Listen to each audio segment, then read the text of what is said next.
Welcome back to the Self Centered Leo podcast. I am your host, Wish Bang, and today I want to get right into it. First, I want to talk about how people are coming for Jada. Please, not too much on Jada. Because realistically, when it comes to the industry, Jada is not one of them. She has not been known to be all over the place. If anything, when we heard of swinging, we've always assumed that it was Will outside in these streets. Y'all accuse that man of being gay. Y'all accuse that man of everything. It was never Jada that was in question. So, not too much on Jada for having a little entanglement during a time of separation. And on that note, too, married people business is not the same as everybody else's business. And people have to understand that. Married people business is different from everybody else's business. That's that man's wife. He is her husband. Whether they acknowledge each other as husband and wife anymore or they choose to call each other life partner, that is still married people business. Life partner people business. You guys are really going above and beyond to attack, to assess, to demean, to try to destruct anything that or trying to whatever they're saying. You guys are trying your hardest to make it seem like it's wrong or that's how they choose to live. And if that's how they choose to live, it's not for us to like, it's not for us to be entertained by. If you choose to live the way they live, that's your business. But at the end of the day, Jada and Will ain't asking for permission or approval. They are living life. I suggest everyone do the same. Okay, now that y'all done got up off my Smiths, leave my Smiths alone because I've always loved their dynamic. I've always loved their commitment to supporting each other because that's something that you don't see a lot in relationships. Even though they're having ups and downs and they have tumultuous times like everyone else, they have still made a commitment to support each other.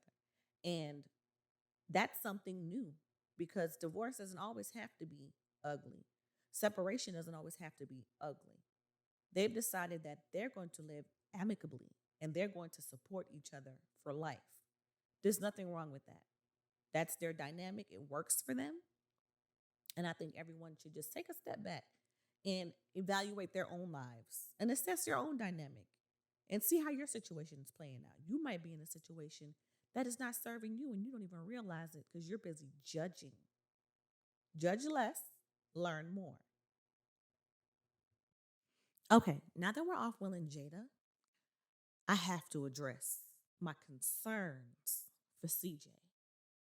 Krishan Rock and Blueface Baby, literal baby.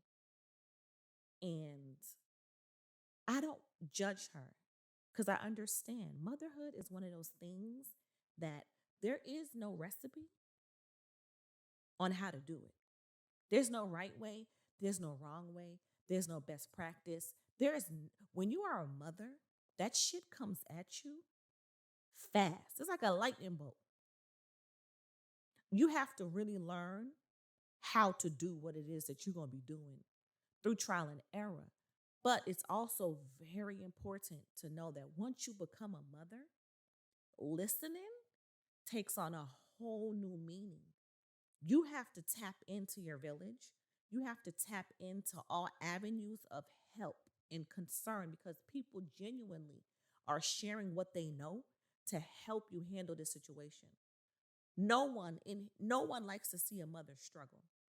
We all wish that when we're at the grocery store and we see that baby crying in the shopping cart, we can walk over to that mom and pick that baby up and let her do her thing. We all wish that we can offer aid, and we do where we can.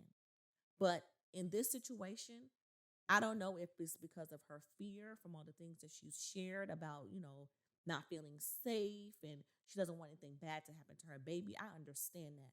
But hire help then. If you cannot trust your family or your friends, hire help. Vet somebody, hire some help. Baby, I'm in Atlanta. Next time you come to Atlanta, bring the baby to me. But do something because I hate, like, I'm a mother at heart. Like, I mother people's children in the street. Your baby fall, I'm trying to find out what happened. What happened? Who did what? children are unattended. I'm looking for the parents. Whose child is this? Come get this child. This child is unattended. So I get very protective of all children in the world within my reach. And wherever my voice can reach, I'm going to show my concern for the children. So please, anybody, if Krishan ever hears this segment of my podcast, I hope she knows she's not alone. She's not gonna be the first or the last mom to have a baby and feel uneasy and not know what to do. It's okay. It's okay. No one's judging you to a fault. We just want you to get help. We just want you to tap into some resources. Look around, study some stuff, watch a YouTube video, read a book, do something. But get better equipped and better prepared to raise this child because it doesn't get easier as they get older. It gets harder. It gets harder the older they get because the concern grows and the attachment is even stronger. So I just wish her the best. And we are always praying for CJ. And I can't let the day go by without talking about Calissa, Blueface mom. When I tell you, it is so sickening to see those mothers who interact with their children at their level. That shit is so toxic. And it doesn't start overnight. Like it builds. It builds. There was a level of comfort in that parental relationship where she lost control and forgot she was the parent. She forgot she was the mother in that situation. And and I don't want to give Blueface too much slack because I've seen where he kind of held back and didn't go in like he could have gone in on particular situations, mom or not. I see where he attempted to treat her with the respect, as much respect as he could as her son. But yo, Carlissa's a beast. She goes for the jugular every time. And she don't care. And that's dangerous. Mothers that don't care when shit get too toxic are dangerous because in her heart, she can genuinely not care. But for her child, that's trauma. Even as an adult, that trauma that she's putting on him, it transfers.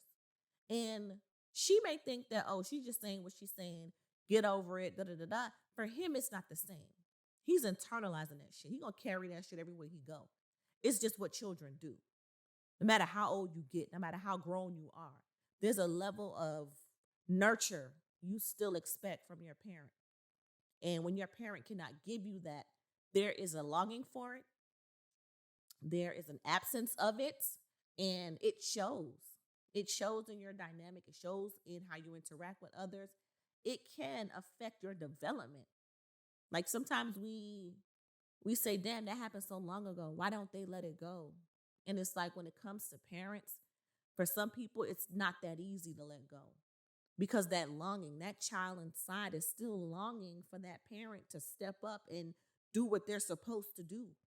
You're my parent. I'm expecting you to come at me with concern. When you come at me with aggression, a child doesn't know what to do with that. An adult child doesn't know what to do with that. Because the idea is I'm still this child inside that wants that nurture from you. So I know how heartbreaking it must be for Blueface or any other one of his siblings or any person out there who has to battle with their parent and go to war with their parents over stupid shit. Shit that don't fucking matter. Little bitty shit that turns into big shit that carries you from months to weeks to years into your life to the point where your children are deteriorating before your eyes. Your children are falling apart and you're so hell bent as this parent and this aggressor that you don't realize that you need to step back. Step back and take a look at the grand scheme. I'm a big picture person. I've been saying this a lot lately. Grand scheme, big picture. Big picture means not just about today, not just about tomorrow, not just about next week. Big picture is building a platform, a foundation for longevity. And as parents, you think the job is done when your child turns 18 or when they move out of the house. And realistically, the job has just begun. The older they get, the more work is required because you got to keep them safe as far as you have to make sure you're giving them real advice. Because when they were children, it was kind of okay to, you know, tell them a story to get them to do what you want. But now they're adults. You have to be mindful of what you say because their reputation now is on the line based on how they interact with people. And as old as people get, we'll still murmur and whisper and come back to, damn, they ain't got no home training. Or they mama or they daddy didn't teach them nothing. So we have to kind of evolve with the levels and layers of our children as they grow so that they remain functional throughout life. So I don't know. As a mom, just watching some of this stuff play out is very heartbreaking. And it makes you want to reevaluate and self-check as often as possible and tap in with your kids and find out, hey, what's going on with you? You got any complaints about me? Am I talking to you the right way? Do we need to discuss anything? Like, it's okay to get feedback from your children because they are going to be your best critics. They're going to be your best critics. They're going to tell you like it is. They're not going to sugarcoat it. They're not going to make it sound good. They're going to describe you as you are. Your friends may sugarcoat it. Your sisters, your brothers, your family may sugarcoat it. Your children, if they love you and if you allow them, if you give your children that space to love you unconditionally with no strings attached, no religion, no manipulation, no narcissistic tendencies. You give your children a free and safe space to love you unconditionally. They will always give it to you 100%. 100%. But it goes both ways. The respect has to be mutual. The love has to be mutual. The loyalty has to be mutual. So I say, mothers, fathers, sisters, brothers, daughters, nieces, nephews, aunties, uncles, grandma, grandpas, please remember that respect is important. That's a part of the foundation. You can't build those bricks without respect. So anyway, that was my TED Talk today.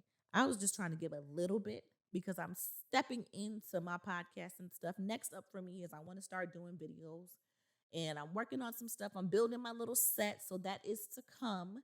But for now, you'll hear me do my little rants and go on and on and on for the next couple of weeks. But yes, so thank you. This is technically episode 2. Episode 1, we ain't even gonna talk about it. Anyway, thank you for tuning in. I'm your host, Leash Bang. As I sign off, I leave you with a quote from one of my favorite authors, Clarissa Pinkola. She wrote Women Who Run with Wolves. That is an amazing book. It's full of stories of women and experiences. And it's kind of like a coming of age kind of book. I started reading that book when I was 13 years old because my mother had it.